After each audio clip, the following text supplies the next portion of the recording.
अकोला लोकसभा भाजपाचे उमेदवार अनुप धोत्रे यांनी आज आपला नामांकन अर्ज दाखल केला आहे। शक्ती प्रदर्शन करीत त्यांनी हा नामांकन अर्ज भरलाय। यावेळी राज्याचे उपमुख्यमंत्री देवेंद्र फडणवीस, महसूल मंत्री राधाकृष्ण विखे पाटील, प्रदेशाध्यक्ष चंद्रशेखर बावनकुळे, भाजप नेते प्रवीण पोटे, महायुतीचे स्थानिक नेते अनुप धोत्रे यांची आई, पत्नीसह हजारो कार्यकर्ते उपस्थित होते। फुले नाट्यगृह ते जिल्हाधिकारी कार्यालयापर्यंत रॅली काढण्यात आली। यावेळी ठिकठिकाणी फुलांचा वर्षाव करण्यात आला। आपल्या जाहीर सभेत देवेंद्र फडणवीस यांनी आपला उमेदवार विजयी होईल याची खात्री करून दिली। देवेंद्र फडणवीस यांनी काँग्रेसवर जोरदार टीकास्त्र सोडले। पूर्वी डॉक्टर बाबासाहेब आंबेडकर यांना निवडणुकीत पाडण्यासाठी काँग्रेस प्रयत्न करायची।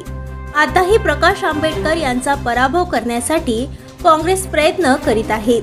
त्यामुळे आपला विजय सहज होईल अशी टीका देवेंद्र फडणवीस यांनी काँग्रेसवर केली आहे। तर पवार म्हणजे शरद पवार नव्हे, अजित पवार, कन्फ्युजन नको म्हणत सभेत हसू पिकवला। तर उन्मेष पाटील बद्दल बोलताना देवेंद्र फडणवीस यांनी जो मोदीचा नाही तो जनतेचा नाही असं म्हणत उन्मेष पाटीलवर टीका केली। अनुप धोत्रेंचा अर्ज भरण्याकरता आलो आहे।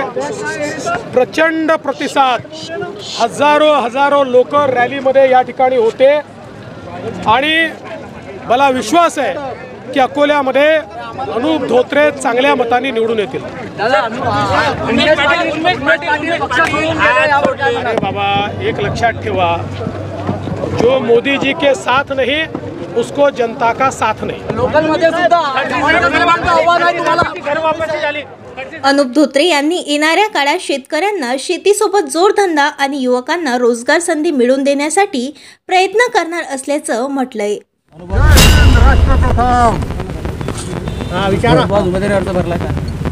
उमेदवारी अर्ज भरला आहे।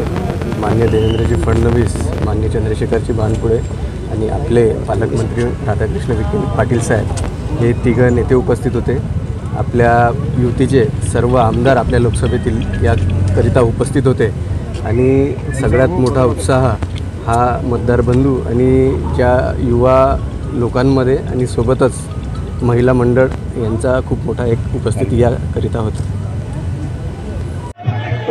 ताज्या बातम्या आणि घडामोडी बघण्यासाठी महाराष्ट्र मेल या चॅनलला लाईक आणि सबस्क्राईब नक्कीच करा।